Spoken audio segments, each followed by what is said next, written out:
நபியுடைய பெரிய அடையாளங்களில் வரக்கூடிய முதல் மனிதன், முதல் ஒருவன் யார் என்றால் இவனை பற்றிதான் அல்லாஹ்வுடைய தூதர் முஹம்மது ரசூலுல்லாஹ் ஸல்லல்லாஹு அலைஹி வஸல்லம் சொன்னார்கள், மா பைன ஹல்கி ஆதம இலா கியாமிஸ் ஸாஅ ஹல்குன் அக்பர் மின் தஜ்ஜால்.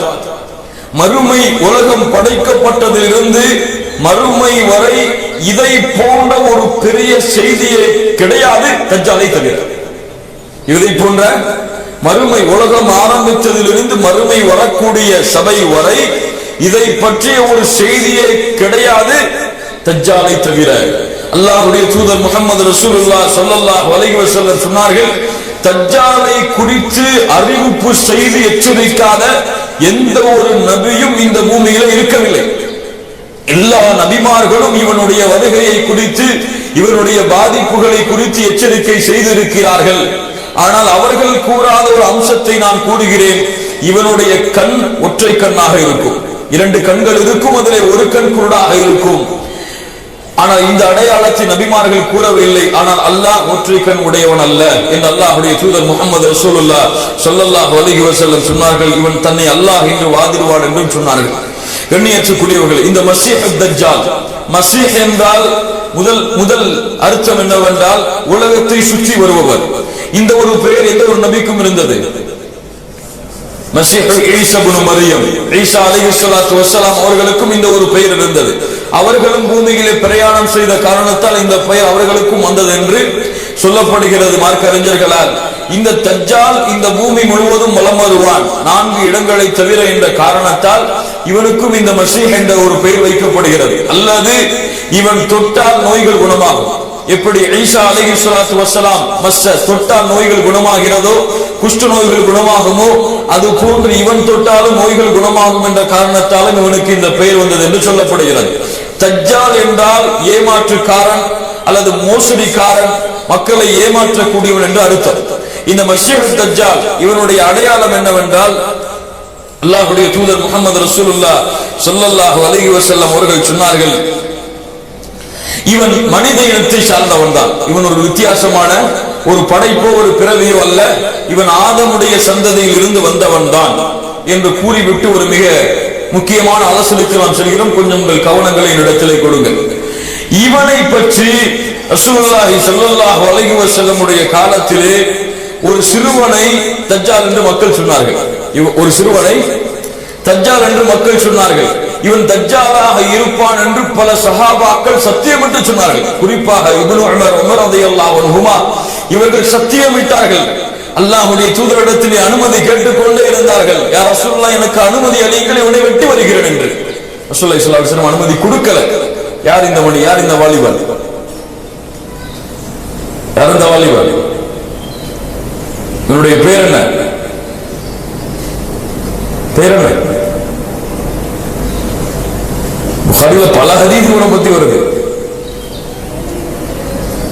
இப்னு ஸையாத், அப்துல்லா இப்னு ஸையாத் என்று அழைக்கப்படக்கூடிய இவன் ரசூலுல்லாஹி ஸல்லல்லாஹு அலைஹி வஸல்லம் உடைய காலத்திலே மிகப்பெரிய ஒரு குழப்பவாதியாக, குழப்பத்திற்கு உள்ளாக்கப்பட்டவனாக இருந்தான்.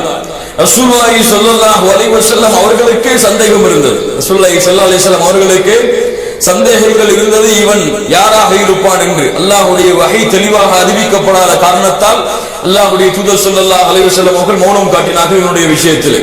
சரியா? இந்த அப்துல்லா இப்னு ஸையாத் என்று அழைக்கப்படக்கூடிய இவன் மக்களுடைய நோய்களை குணமாக்கினான், நடக்க இருப்பதை கூறினான், என்ன நடக்க போகிறதோ அதை தெளிவாக கூறினான். இவன் ஒரு பெரிய சூனியக்காரனாக, பெரிய ஒரு குறி சொல்பவனாக அந்த காலத்தில் இருந்தான். இவனை சந்திப்பதற்காக அல்லாஹ்வுடைய தூதர் ஸல்லல்லாஹு அலைஹி வஸல்லம் கிட்டத்தட்ட 8 சஹாபாக்களை அழைத்து முதல் சந்திப்பை ஏற்படுத்துகிறார்கள். இப்னு ஸையாதை சந்திப்பதற்காக யார் சொல்கிறார்கள்? அல்லாஹ்வுடைய தூதர் ஸல்லல்லாஹு அலைஹி வஸல்லம் சொல்கிறார்கள். 8 சஹாபாக்களை அழைத்துக் கொண்டு விளையாடிக் கொண்டிருக்கும் பொழுது அவன் இப்னு ஸையாத் விளையாடிக் கொண்டிருக்கிறான். அல்லாஹ்வுடைய தூதர் ஸல்லல்லாஹு அலைஹி வஸல்லம் நேராக சென்று ஒரு பிடரியை அவன் பிடரியை அடித்து விட்டு கேட்டார்கள், அத்தஷ்ஹது அன்னி ரசூலுல்லாஹ், அல்லாஹ்வுடைய ரசூல் என்று நீ சாட்சி கொடுக்கிறாயா? இப்னு ஸையாத் கூறினான், அஷ்ஹது அன்னக ரசூலுல் உம்மீன், நீ ரசூல் என்று நான் சாட்சி கொடுக்கிறேன், ஆனால் நீ எல்லோருக்கும் அனுப்பப்பட்ட ரசூல் அல்ல, உம்மிகளுக்கு மட்டும் அனுப்பப்பட்ட ரசூல் என்று கூறினார்.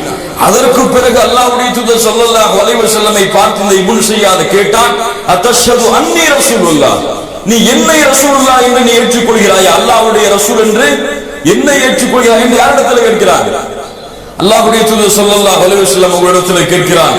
அல்லாஹ்வுடைய தூதர் அவனை மறுத்துவிட்டு, ஆமன்து பில்லாஹி வ ரசூலிஹி, நான் அல்லாஹ்வை ஈமான் கொண்டிருக்கிறேன், அல்லாஹ்வுடைய தூதரை ஈமான் கொண்டிருக்கிறேன் என்று சொன்னார்கள். அதற்கு பிறகு இப்னு ஸையாத் இடத்திலே அல்லாஹ்வுடைய தூதர் ஸல்லல்லாஹு அலைஹி வஸல்லம் கேட்டார்கள், மாதா தரா, நீ எதை பார்க்கிறாய்? என்ன உன் கண்ணுக்கு தெரிகிறது? யக்தினி ஸாதிகுன் வ காதிபுன், என்னிடத்திலே உண்மையாளர் ஒருவரும் வருகிறார், பொய்யாளர் ஒருவரும் வருகிறார். என்னிடத்திலே உண்மையாளர் ஒருவரும் வருகிறார், பொய்யாளர் ஒருவரும் வருகிறார். அல்லாஹ்வுடைய தூதர் சொன்னார்கள், உன்னிடத்திலே ஏதோ விசேஷம் இருக்கிறது. அப்படியா? உனக்கு ஒரு சோதனை வைக்கிறேன். என் உள்ளத்திலே ஒரு விஷயத்தை நான் மறைத்துக் கொள்கிறேன், அதை நீ கூறிவிடு.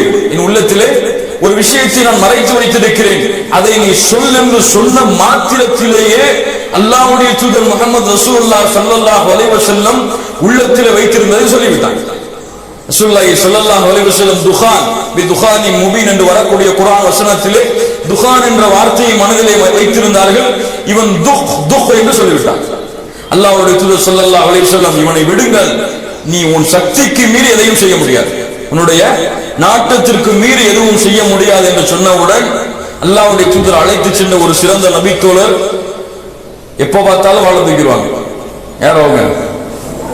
உமர் இப்னு கத்தாப் ரலியல்லாஹு அன்ஹு சொன்னார்கள், அல்லாஹ்வுடைய தூதரே, இذلி ஃபீஹி அضرب عنقه, அல்லாஹ்வுடைய தூதரே அனுமதி அளியுங்கள், இவன் கழுத்தை வெட்டி விடுகிறேன். ரசூலுல்லாஹி ஸல்லல்லாஹு அலைஹி வஸல்லம் சொன்னார்கள், உமரே, நமக்கு இதுவரைக்கும் செய்தி வரல, வஹி வரல, இவன் யாருன்னு சொல்லி. இவன் உண்மையாகவே தஜ்ஜாலாக இருந்தால் நம்ம வெட்ட முடியாது. யார் வெட்டுவா? ஈசா அலைஹிஸ்ஸலாம் அவங்க தான் வெட்டுவான். இவன் தஜ்ஜாலா இல்லாட்டி நமக்கு என்ன பேசுவீங்க? வெட்ட இவனை வெட்டி என்ன புண்ணியம்? விடுங்கட்டான். அடுத்து அல்லாஹ்வுடைய தூதர் ஸல்லல்லாஹு அலைஹி வஸல்லம் இரண்டாவது முறை, முதல் முறை சந்தித்து விட்டு வந்ததுக்கு அப்புறமும் சஹாபாக்களை அழைத்துக் கொண்டு மறுபடியும் செல்கிறார்கள். சென்று கேட்டார்கள், மாதா தரா, என்ன பார்க்கிறாய் இப்போது? சொன்னான், அரா அர்ஷன் அலல் மா, கடல், ஒரு நீருக்கு மேலே ஒரு அரிசி இருப்பதை நான் பார்க்கிறேன். ஸல்லல்லாஹு அலைஹி வஸல்லம் சொன்னார்கள், தரா அர்ஷ இப்லீஸ் அலல் பஹர், இப்லீஸுடைய அரிசியை தான் நீ பார்க்கிறாய் என்று கூறி அல்லாஹ்வுடைய தூதர் ஸல்லல்லாஹு அலைஹி வஸல்லம் மறுபடியும் கேட்டார்கள், யாரை பார்க்கிறாய் இப்போது? இரண்டு பொய்யர்கள் வருகிறார்கள், இரண்டு உண்மையாளர்கள் வந்து வந்து செல்கிறார்கள் என்று அல்லாஹ்வுடைய தூதர் ஸல்லல்லாஹு அலைஹி வஸல்லம் இடத்திலே மறுபடியும் அல்லாஹ்வுடைய தூதர் அவனை விட்டு விடுங்கள் என்று சொன்னார்கள். அதற்கு பிறகு உபை இப்னு கஅபை ரசூலுல்லாஹி ஸல்லல்லாஹு அலைஹி வஸல்லம் அழைத்து இந்த இப்னு ஸையாதுடைய உபை இப்னு கஅபை அழைத்துக் கொண்டு அல்லாஹ்வுடைய தூதர் ஸல்லல்லாஹு அலைஹி வஸல்லம் மூன்றாவது முறையும் அவனை சந்திக்க செல்கிறார்கள். மூன்றாவது முறையும் இவனை சந்திக்க செல்கிறார்கள். சென்று பார்க்கும் பொழுது இவன் ஒரு தோட்டத்திலே விளையாடி கொண்டிருக்கிறான். ஒரு தோட்டத்திலே மிக அழகாக போகும். நன்றா கவனிங்க, உங்களுக்கு புரியணும், கொஞ்சம் தெளிவாக புரியணும் இந்த விஷயத்தை. தோட்டத்தில் விளையாடி கொண்டிருக்கிறான். பார்த்தார்கள் அல்லாஹ்வுடைய தூதர் இப்னு ஸையாத் ஒரு போர்வையை போர்த்துக் கொண்டு முல்தஜிஅ, முணுமுணுத்துக் கொண்டிருக்கிறான், ஏதோ புலம்பிக்கிட்டே இருக்கிறான். ரசூலுல்லாஹி ஸல்லல்லாஹு அலைஹி வஸல்லம் சஹாபாக்கள் எல்லாம் அப்படி அமைதியா இருங்க அப்படின்னு சொல்லிட்டு மரமா மறைஞ்சு போறான். அவன் என்ன பேசுறான், என்ன முணுமுணுக்கிறான் கேட்டுட்டு வரான்னு சொல்லிட்டு இதை பார்க்கும் பொழுது ரசூலுல்லாஹி ஸல்லல்லாஹு அலைஹி வஸல்லம் மறைஞ்சு போறத இந்த இப்னு ஸையாதுடைய தாயார் பார்த்தாங்க. தோட்டத்துல வேலை பார்த்துட்டு இருந்தவங்க, யா ஸாப் ஸையாதே, ரசூலுல்லாஹ் வந்துட்டு இருக்காங்க உன்னை நோக்கி அப்படின்னாங்க.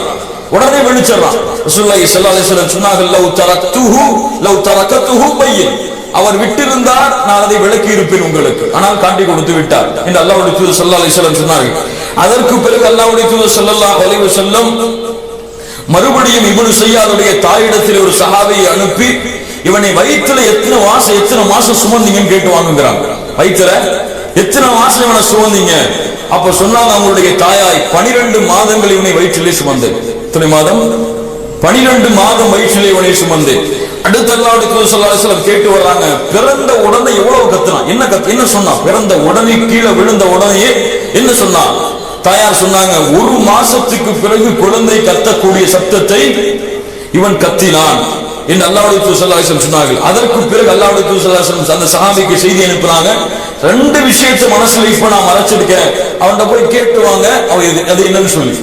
2 விஷயத்தை ரசூலுல்லாஹி ஸல்லல்லாஹு அலைஹி வஸல்லம் மறைச்சாங்க. ஒரு ஆட்டுடைய ஒரு வகையையும் இந்த துகான் என்ற வார்த்தையை மறுபடியும் ரசூலுல்லாஹி ஸல்லல்லாஹு அலைஹி வஸல்லம் கேட்டு வர சொன்னாங்க. அந்த ஆட்டுடைய பேரை தெளிவா சொல்லிட்டான், துகான துஹுன் மறுபடியும் சொன்னான். ரசூலுல்லாஹி ஸல்லல்லாஹு அலைஹி வஸல்லம் அவர்களுக்கும் இவன் ஒரு தஜ்ஜால் என்று ஒரு சந்தேகம் இருந்தது. ஆனால் ரசூலுல்லாஹி ஸல்லல்லாஹு அலைஹி வஸல்லம் தெளிவாக எதுவும் கூறவில்லை. ஆனால் பின்னால் காலத்திலே உமர் ரலியல்லாஹு அன்ஹு அவர்கள் ரசூலுல்லாஹி ஸல்லல்லாஹு அலைஹி வஸல்லம் உடைய சபையிலே சத்தியமிட்டு அடிக்கடி சொல்லிக் கொண்டே இருந்தார்கள், அல்லாஹ்வுடைய தூதரே அவர் தஜ்ஜால் தான் என்று சொல்லும் பொழுது அல்லாஹ்வுடைய தூதர் முஹம்மது ரசூலுல்லாஹி ஸல்லல்லாஹு அலைஹி வஸல்லம் அவர்கள் எந்த ஒரு மறுப்பையும் அதற்கு சொல்லவில்லை. இந்த ஒரு மறுப்பையும் அவனுக்கு சொல்லவில்லை. அதற்கு பிறகு இப்னு உமர் அவர்களும் அவனை பற்றி அப்படித்தான் சொல்லி வந்தார்கள். இப்னு உமர் அவர்கள் ஒரு முறை இது போன்று இவனை சந்திப்பதற்காக மதீனாவுடைய வீதிகளில் அவன் விளையாடிக் கொண்டிருக்கும் பொழுது, பெரிய மனுஷனா மாறிட்டான், 25 வருஷத்துக்கு பிறகு 25 வயது அடைந்திருப்பான் அந்த காலத்துல. அப்ப போய் பார்க்கறாங்க, விளையாடி கொண்டிருக்கிறான், பேச்சுவார்த்தை வருது, முத்தியிலிருந்து கோபம் வந்துடுது அவனுக்கு. கோபம் வந்த உடனேயே இவனுடைய உருவம் பெருத்து விடுகிறது. இவனுடைய உருவம் பெருத்து அந்த தெருவை மறையும் அளவிற்கு ஆகிவிடுகிறது. இப்னு உமர் ரலியல்லாஹு அன்ஹு அவர்கள் நேரடியாக ஹஃப்ஸா ரசூலுல்லாஹி ஸல்லல்லாஹு அலைஹி வஸல்லம் உடைய மனைவிமார்களில் ஒருவருடைய வீட்டுக்கு நேரடியாக வந்து பயந்து உட்கார்ந்து இருக்கிறாங்க. நடந்ததை கேட்கிறாங்க. அப்போ ஹஃப்ஸா ரலியல்லாஹு அன்ஹா அவர்கள் சொல்லுகிறார்கள், அல்லாஹ்வுடைய தூதர் ஸல்லல்லாஹு அலைஹி வஸல்லம் இவனை சொன்னார்கள், இவன் கோபம் வந்தால் பயங்கரமாக கோபப்பட்டு ஏதாவது செய்து விடுவான். கோபம் வந்தால் பயங்கரமான கோபத்தை இவன் உடையவனாக இருப்பான் என்று ரசூலுல்லாஹி ஸல்லல்லாஹு அலைஹி வஸல்லம் உடைய அறிவிப்பை ஹஃப்ஸா அவர்கள் சொன்னார்கள். மறுபடியும் இவனை சந்திக்க இப்னு உமர் செல்லும் பொழுது இவன் சில வார்த்தைகள் சொன்ன உடனே கோபப்பட்டு கழுதை கத்துவதை போன்று கத்திவிட்டான். கழுதை கத்துவதை போன்று கட்டிக் கொண்டிருக்கிறார். இப்னு உமர் அவர்கள் கோபத்திலே கையால் இருந்த கம்பை எடுத்து நல்லா சாத்திட்டு போயிட்டாங்க பயத்துல மறுபடியும். அப்போ இவனுடைய இந்த செய்தியை பொறுத்தவரை இவன் ரசூலுல்லாஹி ஸல்லல்லாஹு அலைஹி வஸல்லம் உடைய காலத்திற்கு பிறகும் சஹாபாக்களுடைய காலத்திலே வாழ்ந்தான். ஆனால் ஹர்ரா என்ற ஒரு போர் நடக்கும் பொழுது எங்க போனானே தெரியல, எங்க போய் தொலைஞ்சானே தெரியல. ஆனால் ஒரு தாபியை சொல்லுகிறார்கள், இவன் நான் யஹூதிய அஸ்பஹான் என்று அழைக்கப்படக்கூடிய இடத்திலே யஹூதியா என்ற இடத்தில் யஹூதிகள் வாழக்கூடிய இன்னைக்கு இருக்கு இந்த இடம், யஹூதியாக்கள் வாழக்கூடிய அந்த ஒரு இடத்திற்கு நான் செல்லும் பொழுது மக்கள் சொன்னார்கள், மறுமை நாளுடைய அடையாளங்களில் ஒரு அடையாளம் இன்று வருகிறார் என்று சொன்னார்கள். நான் காத்திருந்தேன். அந்த ஊரிலேயே இரவிலே இவனை ஒரு பல்லக்கிலே வைத்து தூக்கி வந்தார்கள். இப்னு ஸையாதை நான் பார்த்திருந்தேன் மக்கா மதீனாவிலே. மறுபடியும் அந்த இப்னு ஸையாதை அந்த இடத்திலே பார்த்தேன் என்று சொல்லுகிறார்கள். இப்போ இவ்வளவு பெரிய குழப்பங்கள் இவனை குறித்து இருக்கிறது. இப்ப மார்க்க அறிஞர்கள் என்ன விளக்கம் சொல்கிறார்கள் என்றால், இப்னு ஸையாதை பொறுத்தவரை இவன் தஜ்ஜாலாக இருப்பானா என்ற ஒரு சந்தேகம் பல மார்க்க அறிஞர்களுக்கு இருக்கிறது. ஆனால் தமீமுத்தாரி ரலியல்லாஹு அன்ஹு அவர்கள் அறிவிக்கக்கூடிய அந்த நீண்டமான கடல் சம்பவத்துடைய அந்த ஹதீஸிலே வரக்கூடிய தஜ்ஜால் கட்டப்பட்டிருந்தான் அந்த கரையிலே, அந்த ஒரு தீவிலே என்று வருகிறது. அதற்கு முரண்படுகிறது என்று சொல்லும் பொழுது பல மார்க்க அறிஞர்கள் பல கருத்துக்களை சொன்னாலும் இப்னு தைமியா ரஹ்மத்துல்லாஹி அலைஹி அவர்கள் தெளிவான ஒரு கருத்தை முன்வைக்கிறார்கள்.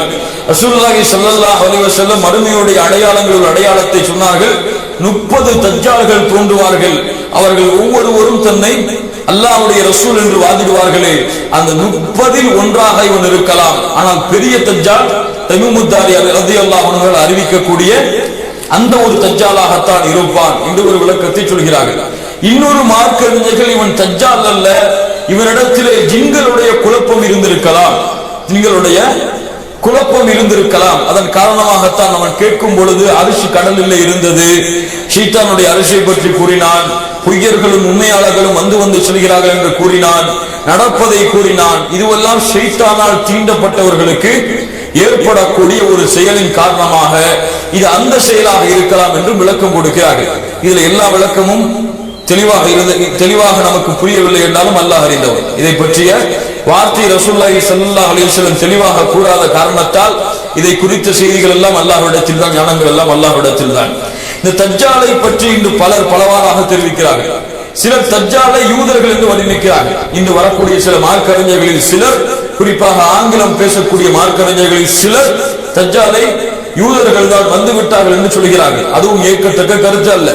சிலர் ஜார்ஜ் புஷ் என்று சிலரை சொன்னார்கள், அந்த காலத்திலே வாழ்ந்த தஜ்ஜாலை. இன்று வாழக்கூடிய கத்தாஃபியை வாழ்ந்து இறந்த மரணித்த கத்தாஃபியை சொன்னார்கள் தஜ்ஜால் என்று. அதுவெல்லாம் ஏற்றுக்கொள்ளத்தக்க கருத்துக்கள் அல்ல. அல்லாஹ்வுடைய தூதர் ஸல்லல்லாஹு அலைஹி வஸல்லம் தஜ்ஜாலுடைய அடையாளங்களை குறித்து சொன்ன விஷயங்களை நாம் இப்போது பார்ப்போம். தஜ்ஜாலுடைய அடையாளங்களில் ஒன்று, புகாரி அவர்கள் பதிவு செய்கிறார்கள், நிச்சயமாக அல்லாஹ்வை பற்றி உங்களுக்கு தெரியும், அவன் ஒரு கண் ஊனமானவன் அல்ல. அல்லாஹ் ஒரு கண் ஊனமானவன் அல்ல. ஆனால் தஜ்ஜால் வலக்கண் திராட்சை, வலக்கண் சுருங்கிய திராட்சையை கொண்டிருக்கும். அவனுடைய வலக்கண் சுருங்கிய திராட்சை எந்த வடிவத்தில் இருக்கிறதோ அது போன்று ஊனமிட்டு இருக்கும் என்று அல்லாஹ்வுடைய தூதர் ஸல்லல்லாஹு அலைஹி வஸல்லம் சொன்னார்கள். அல்லாஹ்வுடைய தூதர் ஸல்லல்லாஹு அலைஹி வஸல்லம் அவர்கள் அவன் ஒரு கண் ஊனமானவன் என்று பல ஹதீஸ்களிலே தெரிவித்திருக்கிறார். அதாவது ரெண்டு கண்ணும் இருக்கும். இன்னைக்கு பயமுறுத்துற மாதிரி நெத்தியில கண் இருக்கும்லாம் கிடையாது. தஜ்ஜாலுக்கு நெத்தியில கண் இருக்கும் சில பேர் சொல்ற மாதிரிலாம் கிடையாது. இரண்டு கண்ணுமே இருக்கும். அந்த ஒரு கண் அதுல ஊனமா இருக்கும், ஒரு கண் ஊனமாக இருக்கும். அடுத்து அல்லாஹ்வுடைய தூதர் ஸல்லல்லாஹு அலைஹி வஸல்லம் சொன்னார்கள், புகாரி அவர்கள் பதிவு செய்கிறார்கள், தஜ்ஜாலுடைய இரு கண்களுக்கிடையே காஃபிர் என்று தெளிவாக எழுதியிருக்கும். தஜ்ஜாலுடைய இரு கண்களுக்கிடையே காஃபிர் என்று தெளிவாக எழுதியிருக்கும். ஸல்லல்லாஹு அலைஹி வஸல்லம் சொன்னார்கள், எழுத படிக்க தெரியாத எல்லா மூமின்களும், எழுத தெரிந்த எழுத படிக்க தெரியாத எல்லா மூமின்களும் அதை வாசிப்பார்கள் என்று அல்லாஹ்வுடைய தூதர் ஸல்லல்லாஹு அலைஹி வஸல்லம் சொன்னார்கள். அதற்கு பிறகு அல்லாஹ்வுடைய தூதர் ஸல்லல்லாஹு அலைஹி வஸல்லம் சொன்னார்கள், இமாம் முஸ்லிம் அவர்கள் பதிவு செய்கிறார்கள், அவனுடைய ஒரு கண் மூக்கை, அவனுடைய ஒரு கண்ணின் மூக்கை ஒட்டிய ஓரத்தில் கடினமான ஒரு சதை கட்டி தென்படும், கடினமான ஒரு சதை கட்டி தென்படும் என்று அல்லாஹ்வுடைய தூதர் ஸல்லல்லாஹு அலைஹி வஸல்லம் சொன்னார்கள். இன்னும் பல அவன் சிவந்த நிறமுடையவனாக இருப்பான், வெள்ளை கலந்த சிவந்த வெள்ளை கலந்த சிவந்த நிறமுடையவராக இருப்பான் என்று அல்லாஹ்வுடைய தூதர் ஸல்லல்லாஹு அலைஹி வஸல்லம் அவர்கள் சொன்னார்கள். இப்போது தமீமுத் தாரி அறிவிக்கக்கூடிய ஹதீஸை நாம் இப்போது பார்ப்போம்.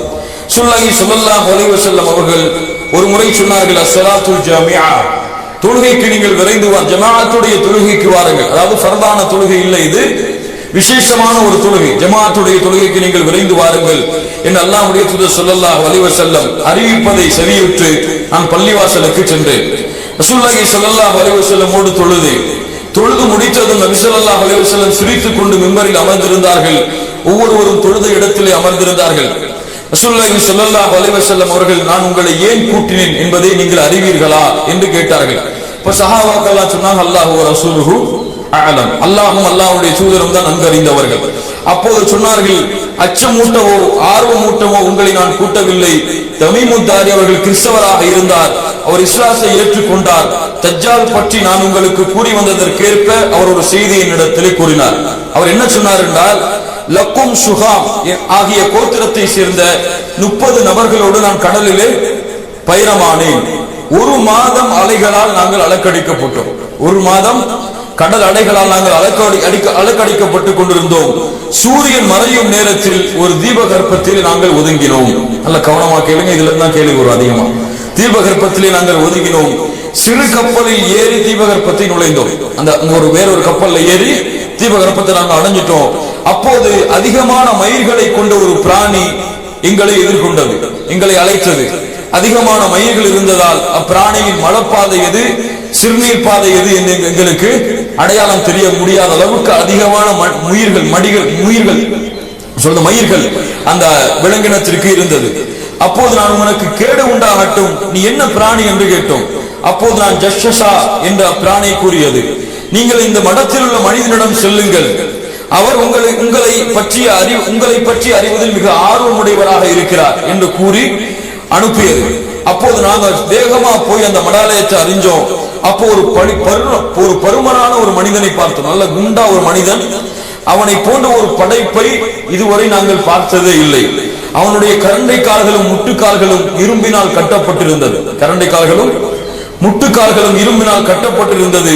கழுத்துடன் தலை சேர்ந்து கட்டப்பட்டிருந்தான். உனக்கு கேடு உண்டாகட்டும், ஏன் இந்த நிலை என்று கேட்டோம். அப்போது இந்த மனிதன், என்னை பற்றி அறிய சற்று பெற்று விட்டீர்கள், எனவே நீங்கள் யார் என்று கேட்டான். நான் அரபியர்கள் என்று கூறியவுடன் எப்படி வந்தோம்னு சொல்றோம். அப்ப அந்த விலங்கினம் எங்களை பார்த்துச்சு, உங்கள்ட்ட அனுப்பிச்சோன்னு நாங்க சொன்னோம். யார் அறிவிக்கிறா? தமீமுத் தாரி சொல்லிக்கிட்டே வராங்க. சொல்லாத அப்படி சொல்றாங்க. அப்போ சொன்னா, பைசான் என்ற இடத்தில் பேரிச்ச மரங்கள் பலன் தருகின்றனவா? அவன் கேட்ட முதல் கேள்வி. அப்போது சொன்னார்கள், ஆம், பலன் தருகிறது. அப்ப சொன்னா தஜ்ஜால், விரைவில் அங்குள்ள மரங்கள் பயனளிக்காமல் போகும், விரைவில் அங்குள்ள மரங்கள் பயனளிக்காமல் போகும். தபர்ரியா என்ற ஏரியை பற்றி எனக்கு கூறுங்கள் என்று இரண்டாவது கேள்வி கேட்கிறான். அப்போது தண்ணீர் உள்ளதா என்று கேட்டான். அது அதிகமான தண்ணீர் உள்ளது என்று நாங்கள் கூறினோம். அதற்கு அவன் விரைவில் அந்த தண்ணீர் வற்றும் என்று கூறினான். அதற்கு பிறகு கேட்டான், சுக்கூர் என்ற நீருற்றில் தண்ணீர் உள்ளதா? அப்போது சொன்னோம், தண்ணீரால் மக்கள் விவசாயம் செய்கிறார்களா என்று கேட்டான்.